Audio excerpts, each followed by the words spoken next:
Om Shanti. Om Shanti. Good morning. आज हम सुनेंगे प्यारे बाबा के 15 जून के महावाक्य। विशेष बाबा ने स्मृति दिलाई कि हमारा 84 जन्मों का चक्र पूरा होता है, तो अब हम अपने घर वापस शांति धाम जाना चाहते हैं। चलने की तैयारी करनी, समय थोड़ा है, तो जब घर जाना होता है या हमारा लक्ष्य सामने आ जाता है तो अपने आप बुद्धि उपराम हो जाती है।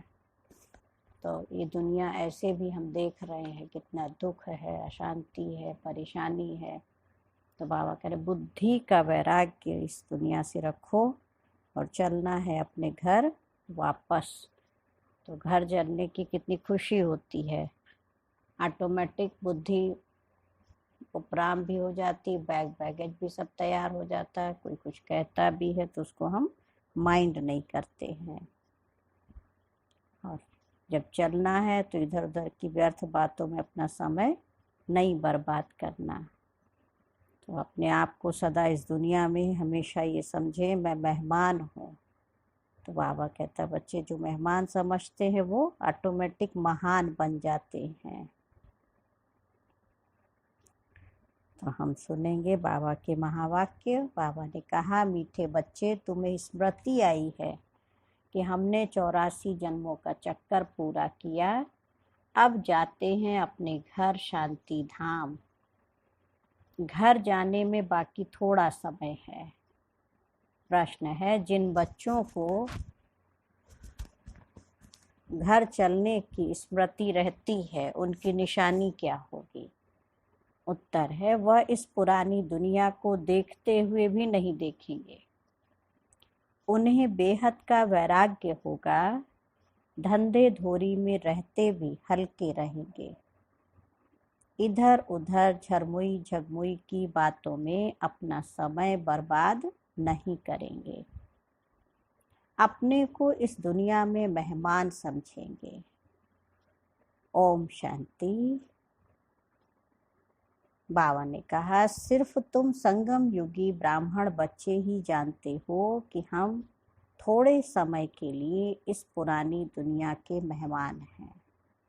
तुम्हारा सच्चा घर है शांति धाम। उनको ही मनुष्य बहुत याद करते हैं, मन को शांति मिले। परंतु मन क्या है, शांति क्या है, हमको मिलेगी कहाँ से, कुछ भी समझते नहीं हैं। तुम बच्चे जानते हो अभी अपने घर जाने के लिए बाकी थोड़ा समय है। सारी दुनिया के मनुष्य मात्र नंबरवार वहाँ जाएंगे। वह है शांति धाम और ये है दुख धाम। यह याद करना तो सहज है ना। कोई भी बूढ़े हो व जवान हो, ये तो याद कर सकते हैं ये दुनिया क्या है, दुख धाम है। और बाबा हमें ले चल रहे हैं शांति धाम, फिर वापस आएंगे सुख धाम में। तो बाबा कह रहे इनमें सारे सृष्टि का ज्ञान आ जाता है, सारी डिटेल बुद्धि में आ जाती है। अभी तुम संगम युग पर बैठे हो, यह बुद्धि में रहता है हम जा रहे हैं शांति धाम ड्रामा प्लान अनुसार। यह है ज्ञान मार्ग की बातें बाप समझा रहे हैं। मीठे बच्चों, अब अपना घर याद आता है? कितना सुनते रहते हो, इतनी ढेर बातें सुनते हो। एक यही है कि अभी हम शांति धाम जाएंगे, फिर सुख धाम आएंगे। बाप आया ही है पावन दुनिया में ले जाने के लिए। सुख धाम में भी आत्माएं सुख और शांति में रहती हैं।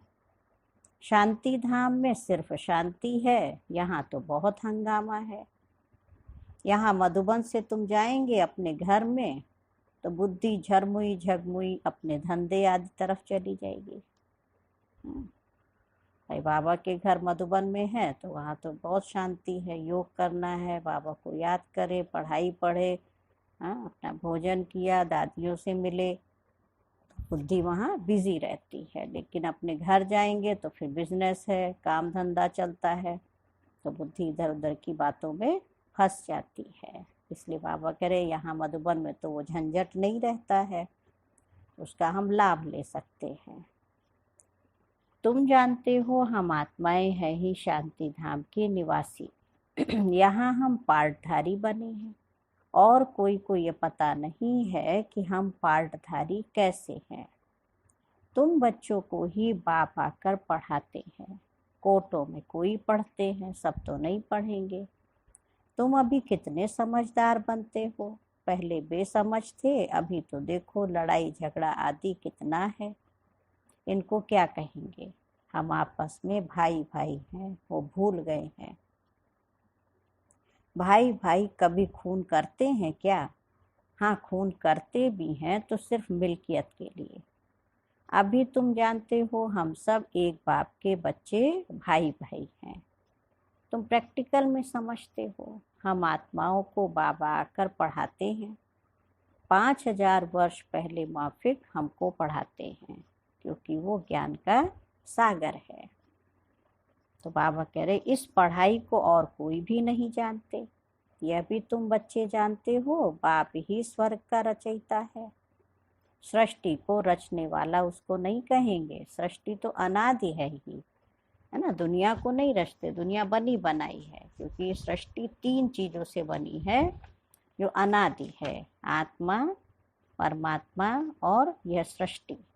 बस इस सृष्टि का परिवर्तन होता है। आत्मा भी देवी देवता थी, वो परिवर्तन होके आसुरी प्रवृत्तियों की बन गई, और अब बाबा उसका परिवर्तन करके देवी देवता जैसा बना रहे हैं, है ना। तो बाबा कह रहे सृष्टि भगवान ने नहीं रची, वो तो बनी बनाई है।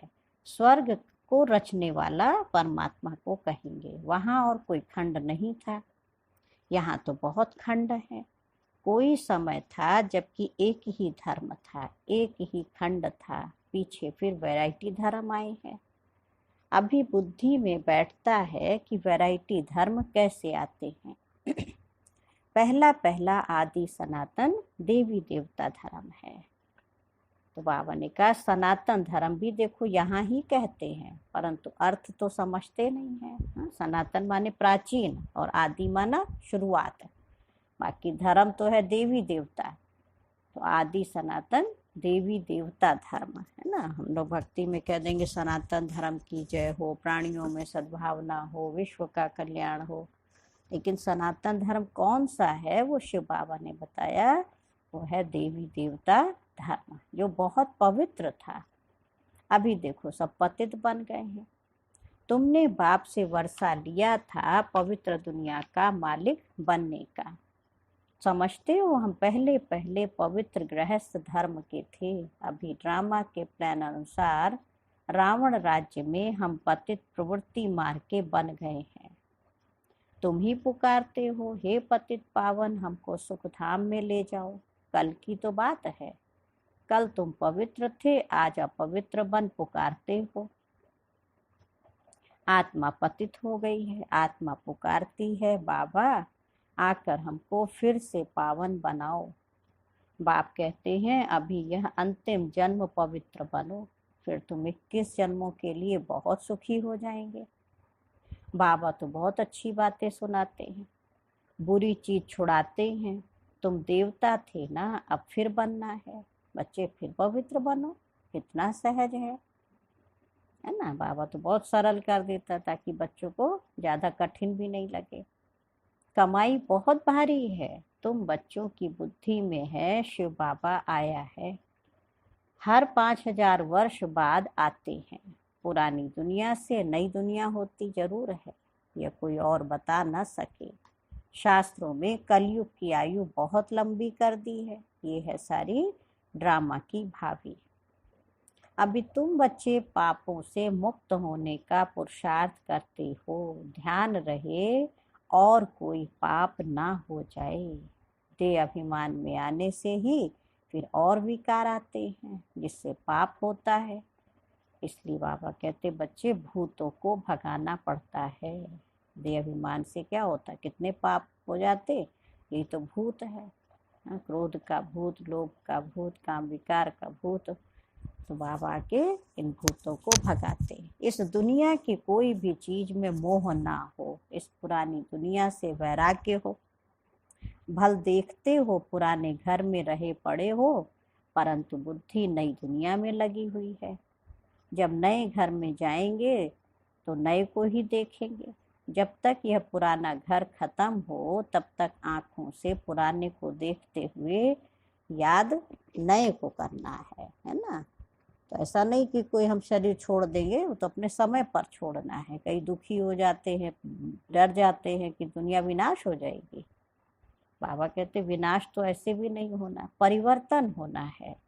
पुराने घर से नया बन जाएगा। तो जब तक आत्मा इस शरीर में है तो हम पुरुषार्थ तो करें बाबा को याद करने का। तो बाबा कह रहे फिर भी ऐसा काम नहीं करना जो फिर पछताना पड़े, है ना। आज फलाने को दुख दिया, ये पाप किया, बाबा से पूछ सकते हो बाबा ये पाप है। गुटखा क्यों खाना चाहिए? गुटखा माने संशय में नहीं आना। पूछेंगे नहीं तो गुटखा खाते रहेंगे, अंदर न संशय चलता रहेगा क्या सही है क्या गलत है। तो बाबा से पूछेंगे तो बाबा झट हल्का कर देंगे। तुम बहुत भारी हो, पापों का बोझा बड़ा भारी है। 21 जन्म फिर पापों से हल्के हो जाएंगे। जन्म जन्मांतर का सिर पर बोझा है। जितना याद में रहेंगे हल्के होते जाएंगे। खाद निकलती जाएगी और खुशी चढ़ जाएगी। सतयुग में तुम बहुत खुशी में थे, फिर कम होते होते सारी खुशी तुम्हारी गुम होती गई। सतयुग से लेकर कलयुग तक इस जर्नी में 5000 वर्ष लगे हैं। स्वर्ग से नर्क में आने की यात्रा का अभी पता लगा है कि हम स्वर्ग से नर्क में कैसे आए हैं। अभी फिर तुम नर्क से स्वर्ग में चलते हो। 1 सेकंड में जीवन मुक्ति। बाप को पहचाना, बाप आए हैं तो जरूर हमको स्वर्ग में ले जाएंगे। बच्चा पैदा हुआ और मिल्कियत का मालिक बन गया, है ना। बाप के बने तो फिर नशा चढ़ना चाहिए ना, उतरना क्यों चाहिए? तुम तो बड़े हो ना, बेहद बाप के बच्चे बने हो तो बेहद की राजधानी पर तुम्हारा हक है। इसलिए गायन भी है, अतीन्द्रिय सुख पूछना हो तो गोपी वल्लभ के गोप गोपियों से पूछो। वल्लभ बाप है ना, उनसे पूछो। नंबरवार पुरुषार्थ अनुसार ही खुशी का पारा चढ़ेगा। कोई तो झट आप समान बना देंगे। बच्चों का काम ही ये है, सब कुछ भुलाए अपनी राजधानी की याद दिलाना। तुम तो स्वर्ग के मालिक थे, अभी कलयुग पुरानी दुनिया है, फिर नई दुनिया होगी।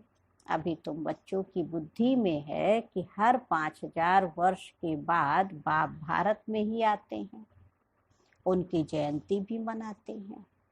तुम जानते हो बाप आकर हमको राजधानी देकर जाते हैं, तो फिर याद करने की दरकार ही नहीं रहती है ना। स्वर्ग की बादशाही मिल गई तो फिर क्या होता, बाबा को भूल जाते हैं, क्योंकि दुख होता नहीं है तो भी भूल जाते हैं। तो बाबा करे जब भक्ति मार्ग शुरू होता है तब फिर याद करते हैं। आत्मा ने माल खाए हैं तो याद करती है ना। बाबा बहुत सुख था, हमको ले चलो।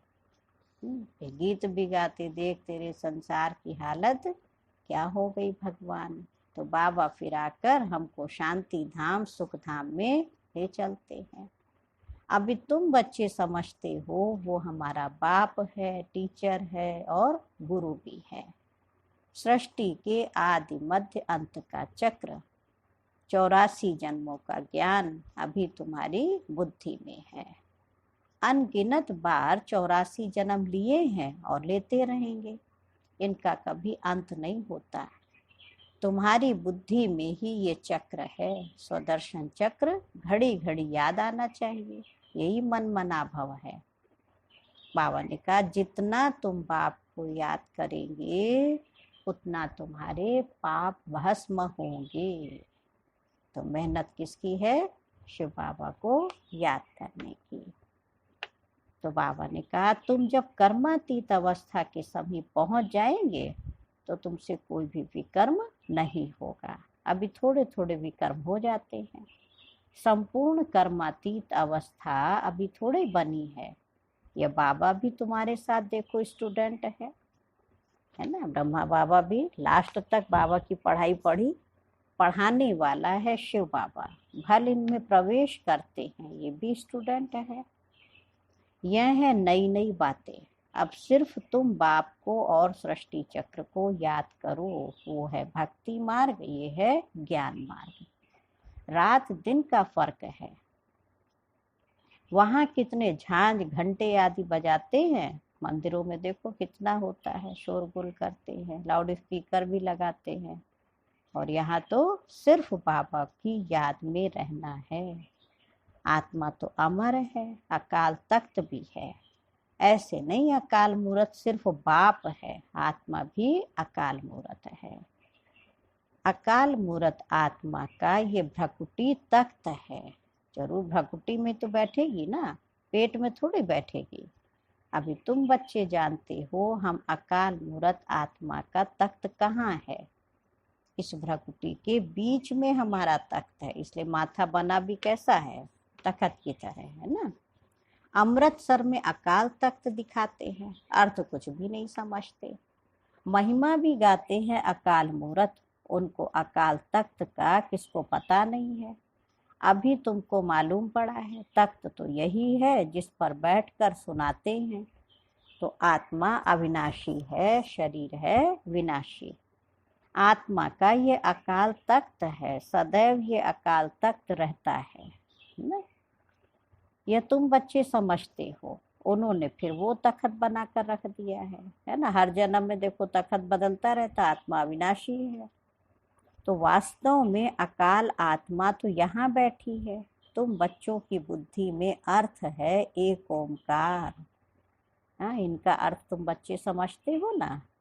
मनुष्य मंदिरों में जाकर कहते अच्युतम केशवम, अर्थ कुछ नहीं समझते, ऐसी स्तुति करते रहते हैं। अच्युतम केशवम राम नारायणम जानकी वल्लभम।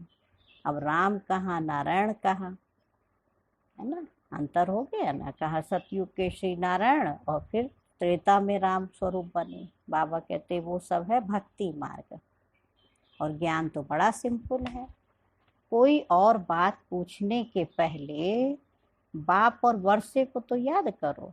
वो मेहनत कोई से होती नहीं है, भूल जाते हैं। और इधर उधर की बातों में कितना बुद्धि लगती है ना, योग भी नहीं लगता।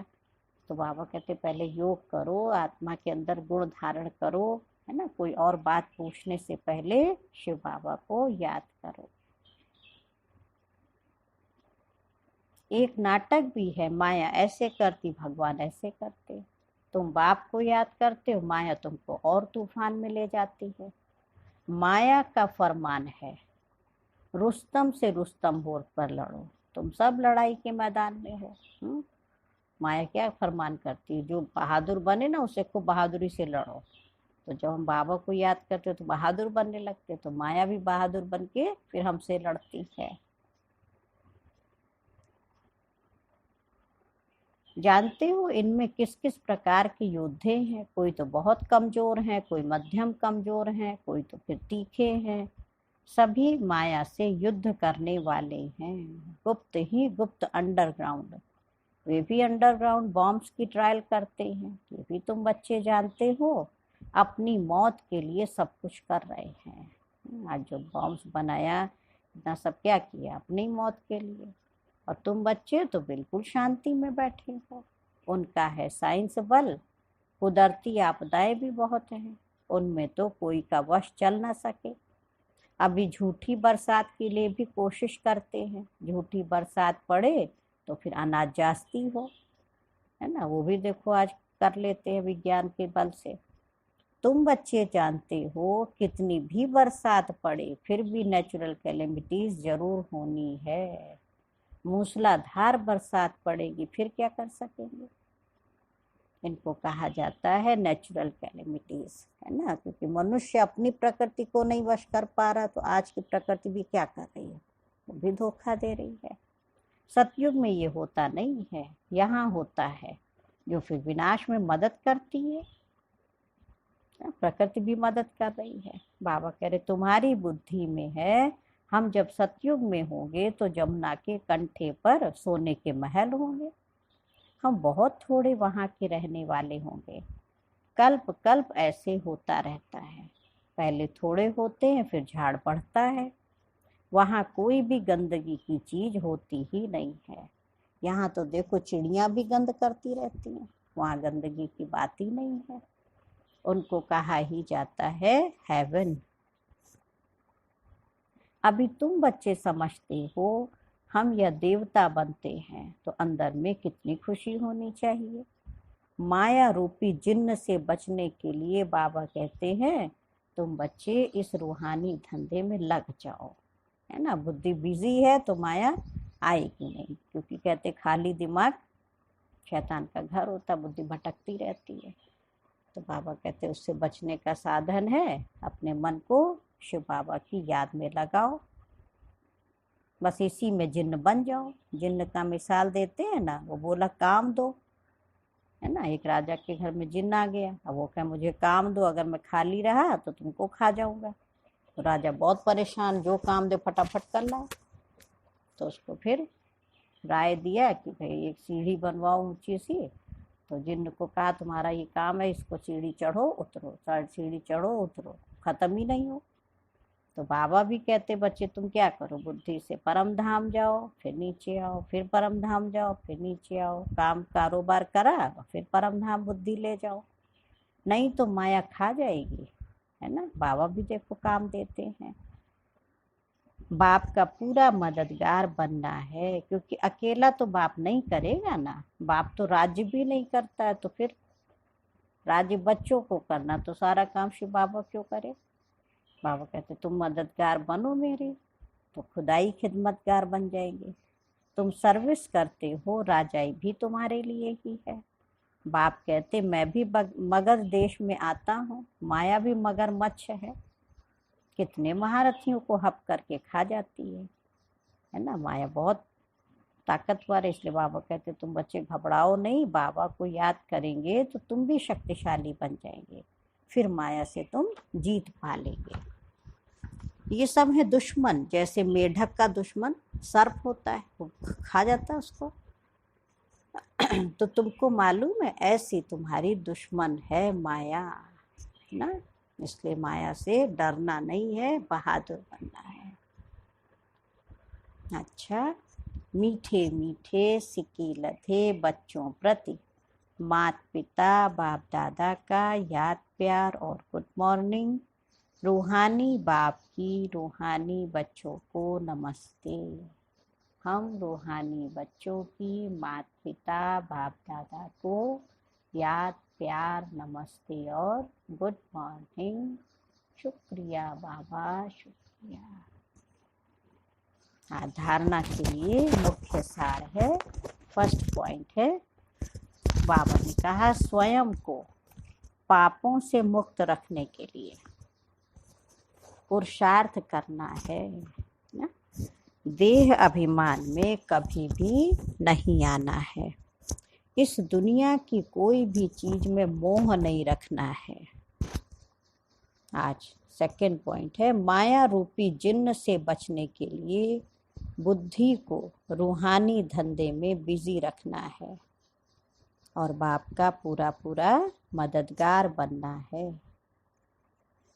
और आज बाबा का वरदान है, मैं और मेरेपन को समाप्त कर। मैं और मेरापन। दादी जी कहते थे ना, मैं कौन मेरा कौन, तो मैं आत्मा और मेरा शिव बाबा, तो दोनों को समाप्त करके समानता व संपूर्णता का अनुभव करने वाले सच्चे त्यागी भव। स्पष्टीकरण है, हर सेकंड हर संकल्प में बाबा बाबा याद रहे, मैंपन समाप्त हो जाए। जब मैं नहीं तो मेरा भी नहीं। कितने मेरे हैं, मेरा स्वभाव, मेरे संस्कार, मेरी नेचर, मेरा काम या ड्यूटी, मेरा नाम, मेरी शान, जब ये मैं और मेरापन समाप्त हो जाता तो यही समानता और संपूर्णता है ना। ये देह अभिमान का मैंपन खत्म हो गया तो हम बाप समान संपन्न और संपूर्ण बन गए। तो यह मैं और मेरेपन का त्याग ही बड़े से बड़ा सूक्ष्म त्याग है। तो बाबा ने कहा इस मैंपन के अश्व को अश्वमेघ यज्ञ में स्वाहा करो, तब अंतिम आहुति पड़ेगी और विजय का नगाड़ा बजेगा। और आज स्लोगन है मुरली का, हाँ जी कर सहयोग का हाथ बढ़ाना, अर्थात दुआओं की माला पहनना। और आज का स्वमान याद रखेंगे, मैं आत्मा सच्ची त्यागी हूँ। ओम शांति, ओम शांति, ओम शांति।